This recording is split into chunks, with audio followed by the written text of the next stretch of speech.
So next we have an author that I recently heard about, and then there's so many people that are writing books, and we've had over 800 guests on this show, but there's always authors that we encounter that we didn't know about before. And Angela Henry, our next guest, is one of those authors.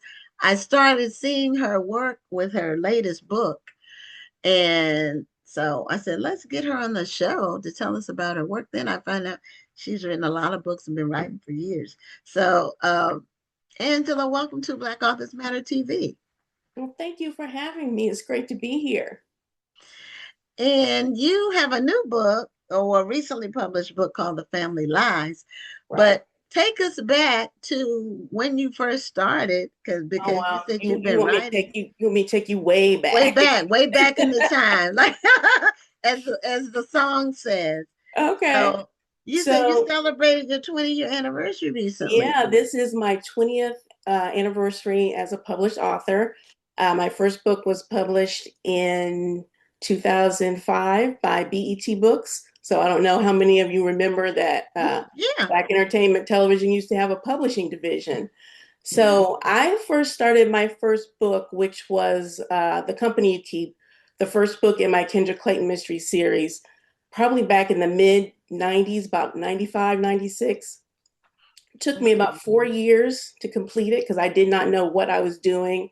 It was the first time I'd written short stories before, but it was the first time I had attempted to write a novel. So I decided I wanted to write mysteries. The Company You Keep was my first attempt, and it took me 4 years to write it. It took me another 6 years to actually get it published. So I hung in there. I was Wow. determined to get that first book out. So I was fortunate enough to be offered a contract by BET Books for my Kendra Clayton mystery series. So that's how I got my start. Okay. I remember BET Books because we had a bookstore during that time. We had a bookstore from 2000 to 2010. So it was around the time when uh, there were a lot of imprints that were established for Black books during the Was that Cush early, City? Was that Cush yes, City? Yes, Push I remember. I City. remember you Yeah, guys. Yeah, yes, I yeah. remember. Yeah, we started online, then we had the bookstore, and we still that's still our parent company name that we do everything under. So we have the National Black Book Festival that we put on every year, and then this podcast. Uh, the previous guest was he was talking about how he started his writing his book during COVID. He had like put it in a closet, and there are so many books. If I the people that we've had on this show that said they wrote a book during COVID is probably like at least a third of the authors who've been on, because I did a book during COVID. So Yeah, I had a I did too. I did too. I had yeah, a it was a lot of time to just yeah, sit, a lot of and time that's to what we be at home writing. and yeah, exactly. Yeah. So why did you decide to pick the mystery genre? Well, I decided to pick the mystery genre because I love mysteries.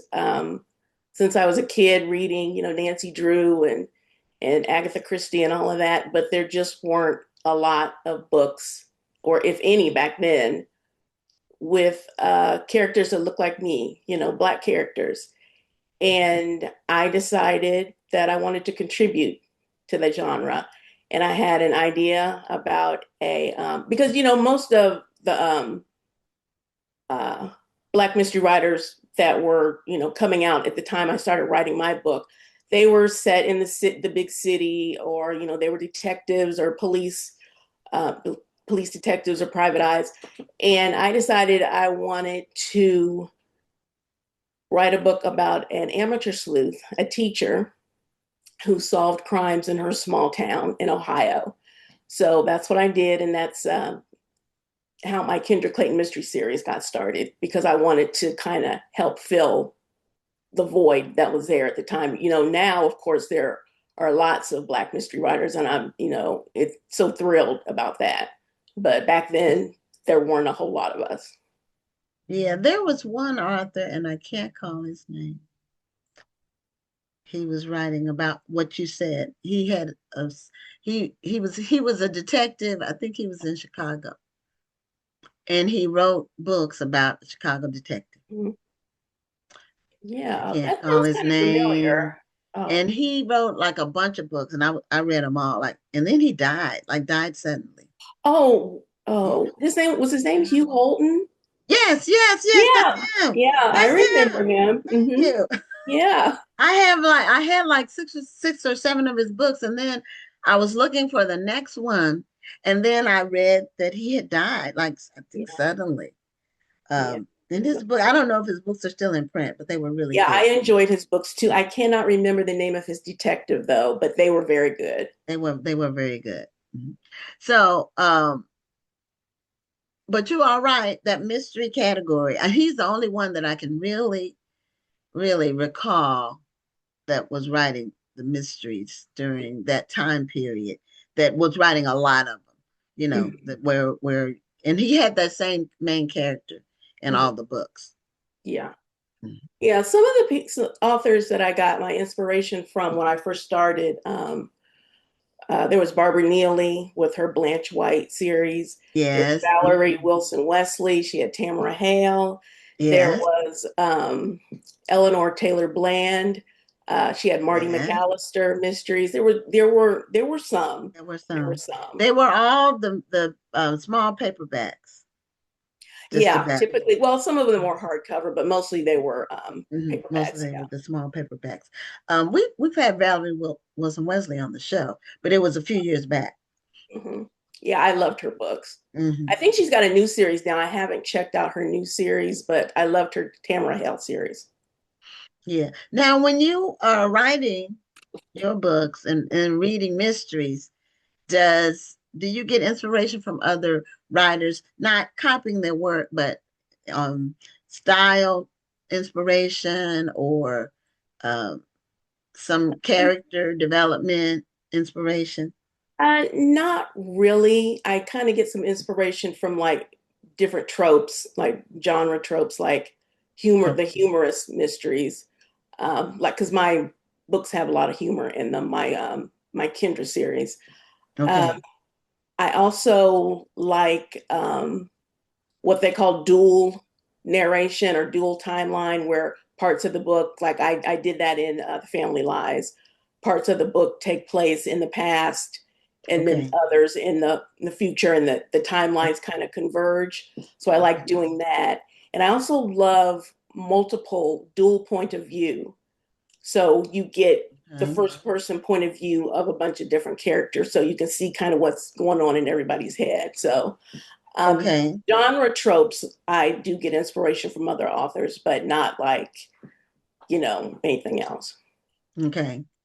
So, do you have any challenges coming up, continually coming up with different story ideas? No, not really. I'm a hybrid author, so I write for a publisher. I write thrillers for Storm Publishing. It's a small publisher out of England, and then I self-publish. So my self-published stuff, I can do whatever I want. But Hmm. my books that are published by Storm, they have guidelines. They have certain things that they want to see. Like, I write thrillers for them, and they're big into the big twist ending. So a lot of times when I'm editing my manuscript and sending it to my editor, she'll send it back, and she's like, "Oh, that was good, but I need it to be twistier." So then I got to go back and then I got to figure out ways to add twists to it so it's believable and not ridiculous. But those are the only challenges I have currently. Is when you write for someone else, you got to kind of do it, their way. So Okay, so twist at the end. Uh, and sometimes when you read something, some twists seem artificial or manufactured. Not, I'm not referring to your books, but what you just described, it sort of makes sense in terms of some books you read, it'll have a twist at the end that doesn't follow with the rest of the story. It's like a twist for the sake of a twist. yeah, yeah, and that's something you kind of have to really look out for because you don't want, when you're writing any kind of mystery plot or thriller plot, you kind of, especially with mysteries, not, I don't think it's so much with thrillers, but with mysteries, you can't just pull, the bad guy out of thin air at the end. It has to be someone who was there all along. You can't have Right. it be, the pizza guy that showed up that was there and he only had like one line or something. You kind of wanted the readers to figure it out for themselves. That's why you put clues in there. But yeah, you have to really watch out for, it has to be believable. So Yeah, because sometimes they will have somebody be the villain that really had very little a role throughout the whole story. right. So, I'm an avid reader, and so things, and I write. I'm also uh, I'm self-published, but uh, I write. I have a lot of books, so I look at styles, and sometimes I'll be reading something, and I'll say, I would have said it differently. I would have said that, you know, line differently. Yeah, So, one thing I will say is, and I don't know if you're the same way, I can't read other people's work while I'm writing my own because I don't want to be, you know, and sometimes, influence. and sometimes it's subconscious. It's not, Right, yes. intentional. Right, So yeah, right. If it's the same genre, no, I can't. right. I can't read same genre that I'm writing. Yeah, right. Then, That's yeah, yeah. Then, because then you get influenced. It's not intentional. It's just no, no, yeah, human that yeah. you It could just kind be. of sometimes it can sneak in It when you can. suspect it. It can, and you want to keep it original. Yeah, exactly. Mhm. So you are what do happen to BET books? Well, okay, so BET Books, they offer me a 3-book contract. They published my three, first two Kendra Clayton books. By the Mhm. time my third Kendra Clayton book came out, they had been acquired by a much larger publisher called Harlequin. Okay. Yeah, and Harlequin's mainly known for romance. Yes. So, um, they published that third, Harlequin. It was because the imprint I was under was BET Books. It was called um, Kamani Sepia. Yes. And yeah, Hmm. so my book came out under that imprint. The last one, Kendra book, the third Kendra book came out from Harlequin. I think it was Harlequin Sepia or Kamani Sepia or something like that.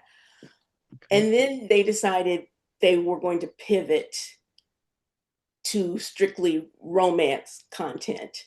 So, they went from publishing all across, the genres to just focusing on romance. So, those of us who were not writing romance lost our contracts. So, BET was absorbed into Harlequin. So, that's what Okay. happened to them. Okay. So you were mentioning before about mysteries versus thrillers. So for the audience, what is the difference between in the publishing industry? Okay. What's So, considered a mystery versus a thriller? okay. So, the difference between mysteries and thrillers is mysteries are clue driven. So, you have different clues. You have a detective or someone who's trying to solve a case of some kind, whether it be a missing person or a murder or whatever. And there's Okay. clues along the way that they're following to, resolve the crime, find the culprit. Thrillers are more motive driven. So they gets more into the backstory of the characters and their motivations and why they may have wanted to harm whoever died or whatever. So there's not so much investigation going on in a thriller as there is in a mystery. So I've always been told mysteries are clue driven and thrillers are motive driven. Okay, and you write both? I write both. Okay. Okay. So you are doing some book events coming up. In Mhm. fact, soon. Yeah, Saturday I will be a featured author at the Books by the Banks Book Festival at the Cincinnati Hamilton County Public Library this Saturday on November 15th. Okay. from 10 to 4. And I will also be participating on the suspense thriller panel at 11:30 at the library. So if you're in the area, please stop by. I'd love to meet you. I'm going to be signing copies of The Family Lies, um, The Company You Keep, and I have a urban fantasy series, and it's the first book in that series called Night's Fall. So come out Oh, and see okay. me. Okay. So tell us about the family lies. So The Family Lies is a thriller. Um, it was kind of based on my love of the book Jane Eyre. Um, Oh, so, you've got a young girl who goes to work for a wealthy family in Jane Eyre, and then, there's secrets and everything going on in there. So in my book, The Family Lies, my main character is a librarian named Sabrina Adams, and she is a unemployed librarian. And she really needs a job. She's living with her sister and brother-in-law, and the brother-in-law is horrible. He hits on her all the time, and she just needs to get out of that situation. So she meets a handsome, wealthy man. She's working in a bookstore and finds out that he needs a private librarian to restore the library at his family home. So she kind of lies about her credentials to get that job. And it's a beautiful estate, and she thinks she's got it made, and it's a generous salary. But then she finds out that her employer and his family are connected to some murders and disappearances, including the librarian that was before her. So oh. that's the setup. Okay, that sounds interesting. Thank That you. sounds like something I like to read. So, now you have a book coming out that's a thriller, and it's coming out in January. Mm-hmm. So, and do you have a Well, copy of the Family Lies yes. Mm-hmm. handy that you can show on the screen? Oh, not with me. I'm sorry. No, I don't have one handy. I'm sorry. Oh, okay, okay. I thought, because lots of times the audience, when they want to order a book, it's helpful for them to see the covers. So, I know it's like a red background with the Yeah, it's got like a okay, key a key, in key on it. with a it's like a lock with a key in the center. So Right, right. So now this one is traditionally published, right? this one's published by my publisher in England, Storm Publishing. Okay, and how did you get hooked up with a publisher in across the pond, as they say? Well, I wrote a book that was kind of based on my I loved 80s thrillers. Basic Instinct, um, Fatal Attraction, all of those. So I wrote a book kind of based that was inspired by those about a wife who finds out her husband is cheating, and then his side chick goes missing. So I had this book, but I didn't know what I wanted to do with it because I just didn't feel like I was going to be able to get at the audience that it deserved, that I felt like it deserved. So I belong to a group called Crime Writers of Color. Oh, I'm And familiar with that. it's a wonderful group. I encourage anybody out there who's writing it's for crime writers of color. Um, if you are writing, if you're a author of color and you want to join, just go to it's crime writers, it's CWOC, I believe, .org or something like that, and Okay. join. It's a great group. But we had one of the editors from Storm, because Storm is a very new publisher. They're only maybe 2.5. They're less than 3 years old, and they came into the group. They posted a message and said, "We're looking for um, mystery and thriller authors of color to write for us. We're looking for submissions from more diverse authors." And I Okay. thought, oh, I've got this book. I wonder would they be interested? So the editor, Kate Smith, who posted in my group, I submitted directly to her because they accept unagented submissions. I do not have an agent currently, Okay. and she loved it, and she offered me a 2-book contract, and that's how I started writing for Storm. And they've done an excellent job with my books and The Perfect Affair. It came out in January of 2024, and it's my biggest seller to date. So Hmm. it reached all the way to number 11 on the top 100 on Kindle. So that was good. Oh, That's my, after 20 years, that was my biggest selling book. yeah, we often say on the show that it takes 10 plus years to become an overnight success. Yeah. People have one book and they think they're gonna like set the world on fire with just the first time out, and that Oh, just you never you gotta happens. you gotta keep you gotta keep on writing. Have to keep on That's all writing. you If you do. really are a writer, If you you really are a know, writer and you really some want to do people, this. yeah, some people they just do a one-off, but they have one book in them and that's it. And so they're not doing it for a long term, not necessarily a career, but a personal assignment, you know. Right. Um, but that's good information because you've let the audience know, those who are in some of the groups uh, that are based on particular interests. And Tracy Clark, I Mhm. think that's her name. We interviewed her on the show, and she talked about that crime fiction writers of Yeah, color. crime writers of color. Yeah, Yeah, yeah, I believe. Yeah, about I that. think Tracy is in that group too. There's Hmm. there's quite a few. Yeah, her So book is called, I think Hyde is one of them, and they yeah, have one where it's yeah, titled. she's got quite a few. Right. So that's an example of publishers. They're looking for content because publishers have to have books to publish. Yeah, and I would encourage you if you've got if you're a mystery writer and you're looking for a publisher and you don't have an agent, Storm accepts unagented submissions, and they just want your manuscript. So if it's finished, send it to them. You don't need a synopsis. They just want your Oh, manuscript. So okay. it's stormpublishing.co. So That's yeah, okay. definitely check them out. Okay. Yeah, there's another publisher in England that did a lot of young adult type Black history books.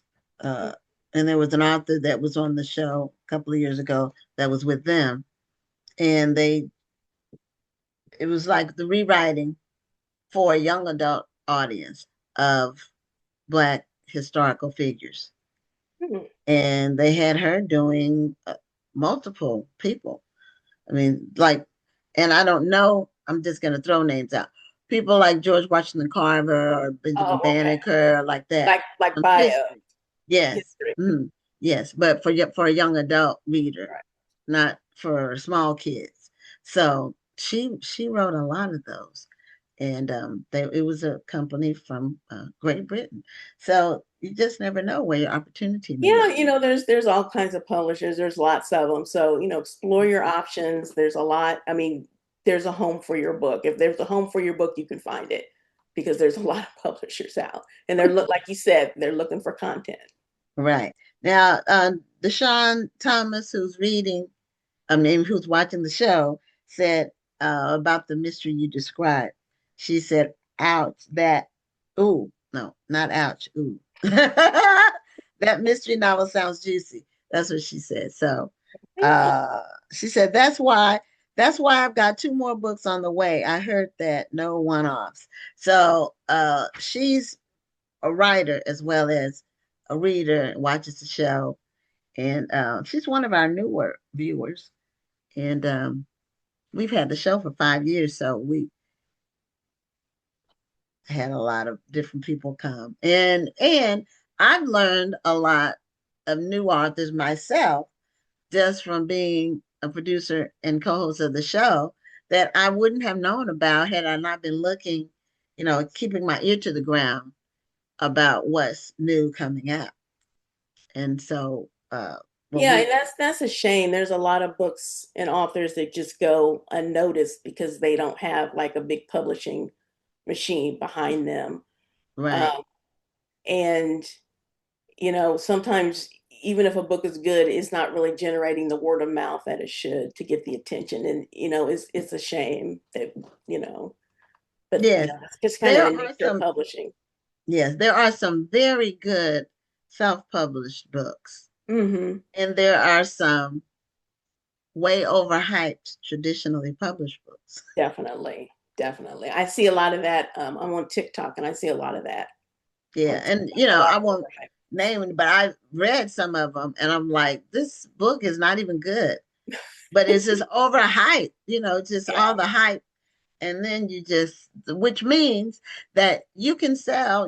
People say some people can sell ice to an Eskimo. You can sell a flawed product if you know how to promote. Yeah, it's all about the promotion and the It is. attention. And yeah, that's just kind of how it is, and I really don't know what the answer is there because, I'm trying to get my books out there more too. So, if you figure it out, let me know.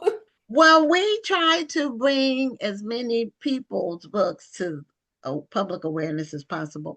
That's what our job is. And this show was developed because of COVID. So it came out in July. Our first show was July of 2020. And we did the show because we couldn't have our annual book event in person.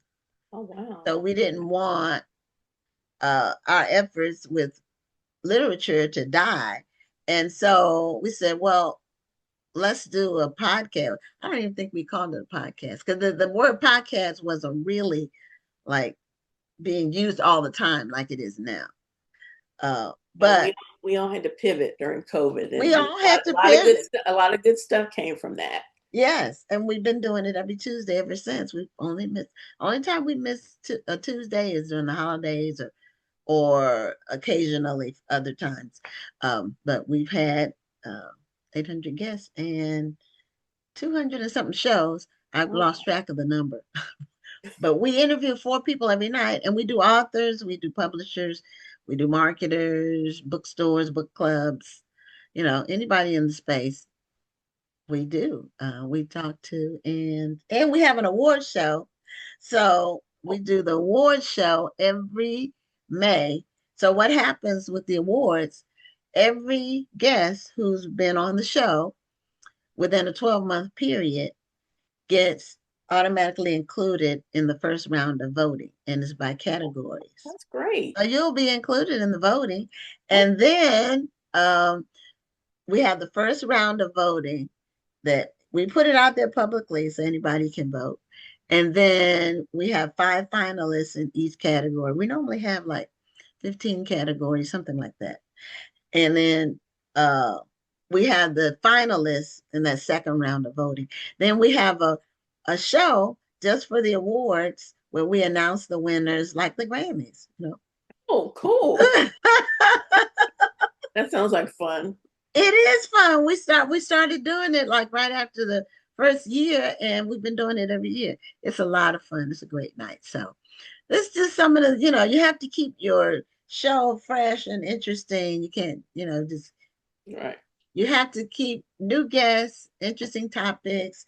And I love that I found you because I love reading mysteries. And my 2 nonfiction books, my 2 fiction books, my 2 novels are thrillers. Oh, So they it's a are. series. It's a series. It's a Oh, I two-part didn't know series. that. Yeah, Check that out. it's called, well, the first one is the Genesis Files, Okay. and the second one is Exodus from Treachery. Okay. And do you have a pen name or do you publish those No, under? I published under Gwen Richardson. My name that's on here is Okay. they're both All on right. Amazon, I'm and I gonna have check good those out. reviews. It took me 5 years to write each book, so that's two Well, 10 yeah, years. I told you it took me 4 years to write my first book. Right. so, so I'm not fast with writing fiction, but I get it done, and I enjoy doing it. I'm thinking about doing a part 3, but we'll have to see. Okay. Well, Angela, thank you so much for being a guest on the show. Well, Once thanks for having again, me. your book is called The Family Lies, Hmm. and it's out now. And then your book that's coming out in January is called The Only Witness. So Correct. look for those books wherever books are sold and support Angela's work. Okay. Well, thank you.